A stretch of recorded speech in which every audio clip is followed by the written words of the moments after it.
She left after anniversary dinner to meet her lover next morning. Her husband answered the call. The candlelight flickers across Elena's face as she stares at the untouched tiramisu between them. Across the intimate corner table at Vincenzo's their tradition, David raises his wine glass with that familiar smile. The same smile that once made her heart race. Now it feels like a beautiful painting she's seen too many times.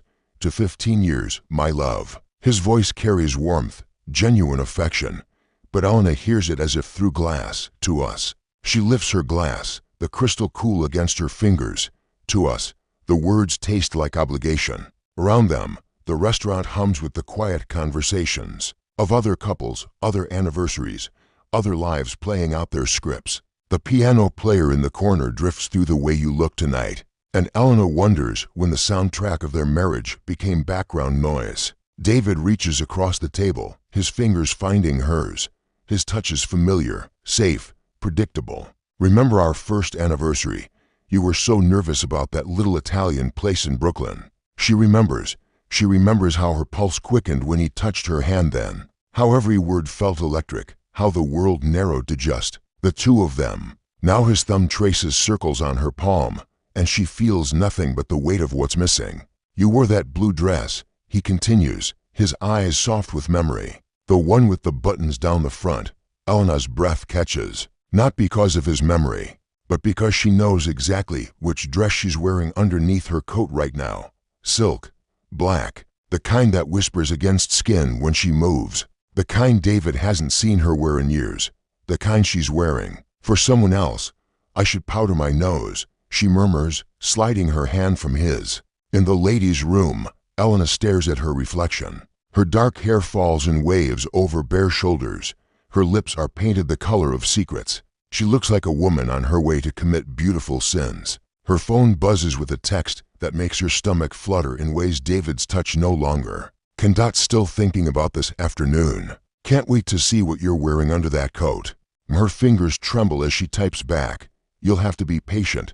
I've been patient for months. Tonight, I want to unwrap you like the gift you are. Elena closes her eyes, letting the words wash over her like warm honey. This is what she's been missing. This hunger, this anticipation, this feeling of being truly desired rather than simply loved out of habit. When she returns to the table, David is scrolling through his phone, already half gone from the moment. He glances up with that practiced smile. Everything okay, darling? Perfect, she lies. Settling back into her chair, the silk dress shifts against her skin. A secret caress that makes her think of other hands, other lips, other promises. David signals the waiter for the check. Shall we head home? I thought we could open that bottle of champagne, maybe watch a movie. The same ritual. The same safe, predictable evening that will end with polite kisses and separate sides of the bed. Elena's heart pounds as she realizes this is the moment, the fork in the road, the choice between what she should do and what she needs. Actually, she says, her voice steadier than she feels, I promised Sarah I'd stop by. She's having a crisis. With the Morrison account, it's a practiced lie, polished smooth by repetition. David's brow furrows slightly, but he nods. He trusts her. He's always trusted her. The guilt is a sharp blade between her ribs. On our anniversary, you know how clients can be. I'll just be an hour or two, another lie. She'll be gone until dawn, wrapped in arms that make her feel alive again. Outside the restaurant, David hails a taxi. As it pulls up, he turns to her, his hands gentle on her shoulders. I love you, Elena. These 15 years, they've been the best of my life. The words hit her like physical blows. He means them. Every syllable rings with sincerity, with the kind of deep, abiding love that should be enough, should be everything. But as his lips brush hers in a goodbye kiss, Elena feels nothing but the weight of her deception and the electric anticipation of what comes next. She watches his taxi disappear into the stream of city lights, then pulls out her phone. Her fingers hover over the keys for just a moment before she types, on my way. The response is immediate. Room for 112. I'll be waiting. Elena raises her hand for another taxi, her heart hammering against her ribs like a caged bird finally. Sensing freedom, she doesn't look back. The elevator climbs through floors of anonymous lives, each ding a countdown to her undoing. Elena watches the numbers climb 3, 4, her reflection multiplied in the mirrored walls. She looks like a stranger to herself, a woman capable of beautiful betrayals. Her phone buzzes. 4th floor. Turn right. The door will be open. The hallway stretches before her, burgundy carpet muffling her footsteps. She can hear her pulse in her ears, feel the silk of her dress clinging to skin that's already flushed. With anticipation, room for 110, for 111. Her breath comes quicker. Elena's hand hovers over the door handle. This is still a choice. She could turn around, go home to David, slip back into the comfortable cage of her marriage. But then she remembers the hunger in those texts, the way her name sounds in that voice, the feeling of being wanted rather than simply possessed. She pushes the door open. The room is bathed in golden lamplight. Soft jazz plays from somewhere, unseen, and she catches the scent of expensive cologne mixed with something indefinably masculine. The bed is turned down, revealing crisp white sheets that promise sin. You came. The voice comes from the shadows by the window. Marco steps into the light, and Elena's breath catches in her throat. He's removed his jacket, his white shirt open. At the collar, sleeves rolled up to reveal forearms that she's memorized in stolen moments. His dark eyes hold hers with an intensity that makes her knees weak. Did you think I wouldn't? She lets her coat slide from her shoulders. Marco's intake of breath is audible. The black silk dress clings to every curve, the neckline a suggestion rather than a revelation. Cristo, he whispers, the Italian endearment rolling off his tongue. Like a prayer, you're magnificent. He moves toward her slowly, deliberately, like a predator who knows his prey won't run. Do you know what you do to me, Elena? How I've thought about nothing but this moment since I left you this afternoon. She remembers this afternoon, the gallery opening where their eyes met across a crowded room, the way he'd found reasons to brush against her as they discussed the paintings, the stolen kiss in the coat check that left them both breathless and desperate. Tell me. The words escape her lips before she can stop them. Marco stops just inches from her, close enough that she can feel the heat radiating from his body. I thought about the way you taste, like champagne and secrets. His finger traces the line of her collarbone, and Elena shivers. I thought about the sounds you make when I kiss that spot just behind your ear. As if to demonstrate, he leans in, his lips finding the sensitive skin of her neck. Elena's head falls back, a soft moan escaping her. This is what she's been starving for. This feeling of being consumed, desired, needed. Marco, his name is a whisper, a surrender. I thought about undoing every button on this dress. He continues, his voice rough with want. Taking my time, making you wait the way you've made me wait these past 3 months. His hands find her waist, pulling her against him. Elena can feel his heart hammering against her chest, matching the frantic rhythm of her own. They've danced around this moment for so long. Stolen glances and accidental touches building to this inevitable crescendo. 3 months of wanting you, Marco murmurs against her ear. 3 months of going to sleep thinking about your laugh, waking up hard from dreams of your skin. Elena's hands find the buttons of his shirt, her fingers working with desperate efficiency. She needs to touch him, to feel the reality of warm skin beneath her palms. When her hands finally press against his chest, Marco groans. Elena, cara mia, are you sure? Once we cross this line, I crossed it the moment I walked through that door. She looks up at him, seeing her own desperate hunger reflected in his dark eyes. I crossed it 3 months ago when I first imagined what this would feel like. Marco's control finally snaps. His mouth crashes down on hers, and Elena loses herself in the kiss. This isn't the polite affection she shares with David. This is fire and want, and the kind of passion that burns everything else to ash. His hands tangle in her hair, holding her to him as if she might disappear. When they finally break apart, both breathing hard, Marco rests his forehead against hers. I need you to be sure, Elena, because after tonight, I won't be able to let you go. The weight of his words settles between them. This isn't just about one night. This is about choosing a different life, a different future. Elena thinks of David, waiting at home with champagne and 15 years of history. Then she thinks of this man who makes her feel alive again. who looks at her like she's the answer to every question he's never dared ask. Her phone buzzes with a text. Without looking, she reaches into her purse and turns it off. "I'm sure," she whispers, and lets him lead her toward the bed. Dawn creeps through the hotel room curtains like an unwelcome guest. Elena lies tangled in sheets that smell of Marco's cologne and their shared secrets, her body still humming with the memory of his touch. He sleeps beside her, one arm thrown across her waist in unconscious possession, his dark hair tousled against the white pillow. She studies his face in the gray morning light, the strong jaw, the laugh lines around his eyes, the mouth that had whispered such beautiful sins against her skin. In sleep, he looks younger, vulnerable, nothing like the controlled, passionate man who had undone her so completely just hours before. Elena's phone, forgotten on the nightstand, buzzes insistently. Reality crashes back like cold water.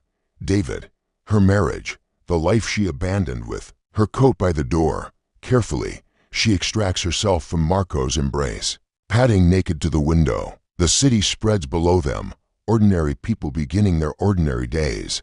Unaware that her world has shifted on its axis, she feels like a different person in this skin. In this light, the woman who went to dinner with her husband feels like a stranger. Her phone buzzes again. Then again. Marco stirs behind her. "Come back to bed, Kara." His voice is rough with sleep and satisfaction.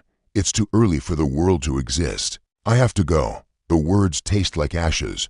She hears him sit up, feels his eyes on her bare back. "Elena, look at me." She turns, and the hunger in his gaze makes her stomach clench with want even now, even with guilt beginning to claw at her throat. He's magnificent in the morning light, all bronze skin and lean muscle, the sheets pooled around his hips, regrets already. His voice is carefully neutral, but she can hear the vulnerability underneath. "No," the word comes out fierce, surprising them both. "No regrets about this, about us. But I have to face what comes next." Marco rises, crossing to her with that predatory grace that makes her knees weak. His hands frame her face, thumbs tracing the line of her cheekbones. "What comes next is whatever we decide comes next."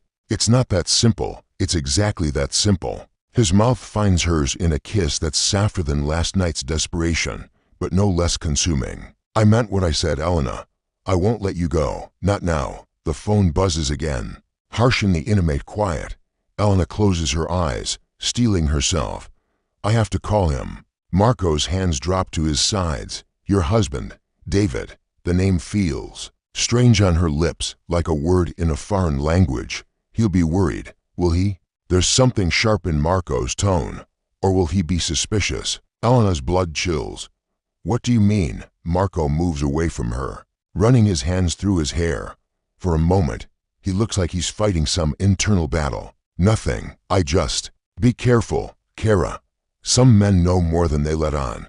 Before Elena can ask what he means, her phone rings. David's name flashes on the screen, and her heart hammers against her ribs. She looks at Marco, who nods grimly. "Answer it." Elena's fingers tremble as she swipes to accept the call. "David, I'm so sorry. I should have called. Where are you?" His voice is strange, flat in a way that makes ice form in her veins. "I told you, I'm at Sarah's. The Morrison account crisis went later than expected, and I didn't want to wake you. So I crashed on her couch." The lie flows too easily, polished by guilt and desperation. Silence stretches between them, filled with everything she's not saying. "Elena."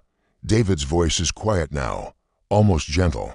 "I know." The world tilts. "Know what?" "I know you're not at Sarah's. I know you haven't been working late all those nights. I know about the gallery openings, the lunches that run long, the way you smile at your phone when you think I'm not looking." Elena's legs give out. She sinks onto the edge of the bed, the phone clutched in her white-knuckled grip. Behind her, Marco has gone perfectly still. "David." I know about Marco." The name hangs in the air like a death sentence. Elena looks at Marco, sees her own shock reflected in his face. How could David know?" "I need you to come home, Elena. We need to talk." David's voice is still eerily calm. "There are things you don't understand. About Marco. About why this happened. About what's really been going on." "What are you talking about?" Elena's voice cracks. "David, Please, just come home, alone. We'll figure this out together, like we always have. The line goes dead. Elena stares at the phone, her mind reeling. Behind her, Marco is getting dressed with sharp, efficient movements. What did he mean? Elena's voice is barely a whisper. About you. About things I don't understand. Marco's hands still on his shirt buttons. When he looks at her, his face is carefully blank. I don't know, Kara, but I think you should go home. Marco, go home, Elena. Find out what your husband thinks he knows. Then come back to me. But there's something in his eyes that wasn't there before. Something that looks almost like guilt. Elena's hands shake as she slides her key into the lock of her brownstone. The familiar weight of her wedding ring feels like a shackle, cold against her finger. The scent of Marco's cologne still clings to her skin beneath her hastily thrown on clothes, evidence of her betrayal that soap and guilt can't wash away. The house is too quiet. No morning news, no coffee brewing, no sounds of David's predictable routine. She finds him in his study, sitting behind his desk like a judge awaiting a defendant. He's still wearing yesterday's clothes, his usually perfect hair disheveled, his eyes red-rimmed but alert. You look like you haven't slept, Elena says. Hovering in the doorway, neither have you. His gaze travels over her, taking in her wrinkled dress, her smudged makeup, the way her hair falls in waves that still hold the memory of another man's hands. But then, I suppose you've been busy. Elena steps into the room, closing the door. Behind her, David, let me explain. Explain what? How you've been lying to me for months. How you've been meeting him at gallery openings, in hotel bars, in places you thought I'd never find out about. His voice is still calm, but there's a tremor beneath it now. Or do you want to explain how you spent our anniversary night in his bed? Each word is a physical blow. Elena sinks into the chair across from his desk, the weight of her guilt crushing her chest. How long have you known? Does it matter? David leans back in his chair, studying her with eyes that seem to see everything. The better question is, how long has he known? Known what? Confusion mixes with her shame. David, you're not making sense. David opens his desk drawer, pulls out a manila folder thick with photographs and documents. He slides it across the desk to her. Open it. Elena's hands tremble as she lifts the cover. The first photograph steals the breath from her lungs. It's Marco, but not as she knows him. He's younger, cleaner shaven, wearing a business suit. He's shaking hands with a man she doesn't recognize, and the setting looks formal, corporate. Keep looking, David says quietly. The next photo shows Marco in what looks like a police station, being fingerprinted. Then court documents with his name, not Marco Rossi, as she knows him, but Michael Ross. Birth certificate, social security number, a completely different identity. I don't understand. Elena's voice is barely a whisper. Neither did I, at first. David comes around the desk, perching on its edge. It started 6 months ago when you began working late more often. You were different, distracted, happy in a way you hadn't been in years. I hired a private investigator. Elena looks up at him, sees pain beneath the careful control. David, let me finish. He takes the folder from her numb fingers, flips to another section. Michael Ross, real name. Former financial advisor who embezzled $2 million from his clients before disappearing 5 years ago. The FBI has been looking for him ever since. The room spins around her. That's not, Marco wouldn't. Marco doesn't exist, Elena. Michael Ross created him when he came to New York. New identity, new history, new life. He's been living off stolen money while federal agents hunted him. Elena's mind races, trying to reconcile the passionate, tender man who held her last night with this stranger in the photographs. But why me? Why would he? David's expression softens slightly. Because you work for Hartwell and Associates. Because your firm handles the pension fund management for 3 major corporations. Because you have access to financial systems and client information that someone like Michael Ross could use to disappear permanently. The truth hits her like ice water. He was using me. The investigator thinks so. All those late meetings, the gallery openings, the romantic dinners, they were all near your office, weren't they? All in places where you might discuss work, mention client names, maybe even be convinced to access files for someone you trusted.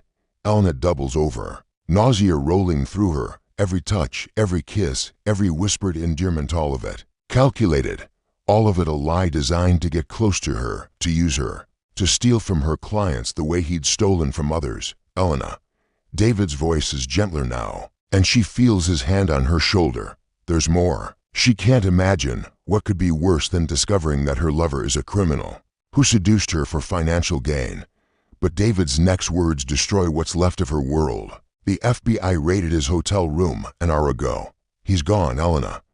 He cleaned out his accounts and disappeared. But first, he accessed your work computer remotely using the login information you gave him. Elena's head snaps up. I never gave him my login information. David shows her another photograph herself, typing on her laptop at a restaurant table while Marco watches over her shoulder. Remember that crisis with the Morrison account, when you had to log in during dinner to fix something urgent? The memory crashes back. Marco being so understanding, so supportive, even helping her troubleshoot the connection issues. She'd been so grateful for his patience that she'd barely noticed him. Watching her fingers on the keyboard, he took $12 million, Elena, from the pension funds of 3 companies, including the one where your brother works. The room goes dark around the edges. Elena grips the arms of her chair, fighting unconsciousness. No, this can't be happening. The FBI is calling it the most sophisticated con they've seen in years. He studied you for months before making contact. Your routines, your work schedule, your marriage. David's voice cracks slightly. Our marriage. Elena looks up at him through tears she doesn't remember starting to cry. David, I'm so sorry. I never meant for any of this to happen. I know. He kneels beside her chair, taking her hands in his. The federal agents want to speak with you. There might be a way to recover some of the money, but they need your cooperation. What about us? The question comes out broken, barely audible. David is quiet for a long moment, his thumbs tracing circles on her palms, the way he did at dinner last night a lifetime ago. I don't know, he says finally, but right now we need to face this together, just like we always have. Through her tears, Elena sees something she hadn't expected in his eyes. Not just pain or anger, but a fierce protectiveness. He's still her husband, still the man who promised to stand by her in better or worse, even when worse is entirely her fault. 3 months later, Elena sits in the federal courthouse, her hands folded in her lap as the prosecutor outlines the scope of Michael Ross's, Marco's, crimes. Beside her, David takes notes with the precision of the accountant he once was before he gave up his career to support hers. The irony isn't lost on her, Agent Sarah Chen. The FBI investigator who's become an unlikely ally leans forward from the row behind them. The defense is going to try to paint you as a willing accomplice, she whispers. Remember what we discussed. Stick to the facts. Elena nods, though her stomach churns with nerves. In an hour, she'll testify against the man she thought she loved, laying bare not just his crimes, but her own betrayal of everything she once held sacred. The courtroom doors open, and Elena's breath catches. Marco Micheletta's in handcuffs and an orange jumpsuit, flanked by marshals. Even now, even knowing what he is, her treacherous heart still responds to the sight of him. He's thinner, his face harder, but those dark eyes are the same ones that whispered promises against her skin. He scans the courtroom until he finds her, and their gazes lock.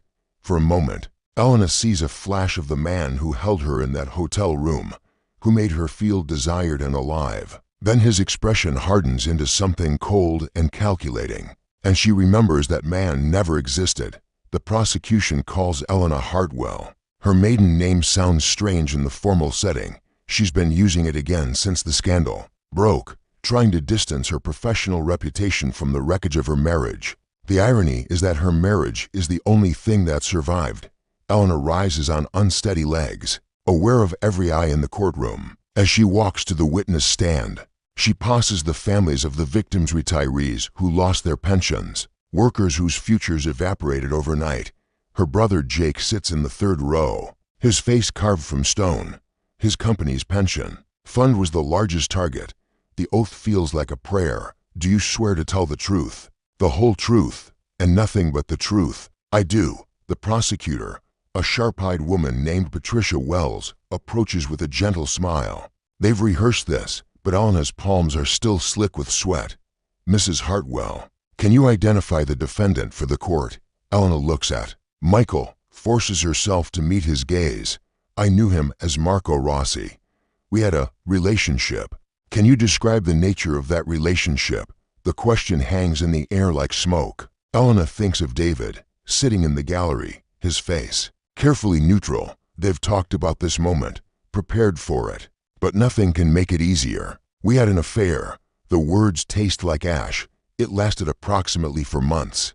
Patricia guides her through the timeline: their first meeting at the gallery, the lunch dates, the way Marco had shown such interest in her work.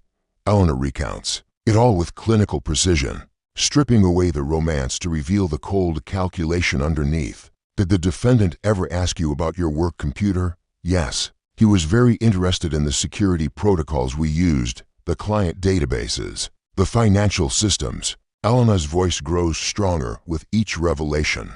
He said he was considering investing and wanted to understand how fund management worked. Did you ever give him access to confidential information? Not intentionally. Elena looks at Michael. Again, sees him whisper something to his lawyer. But he observed me logging into my computer on several occasions. He also convinced me to discuss specific clients, their account numbers, their investment timelines. The defense attorney objects, but the judge allows the testimony. Elena continues, describing how Michael had cultivated her trust, her affection, her desire to share her professional accomplishments with someone who seemed genuinely interested.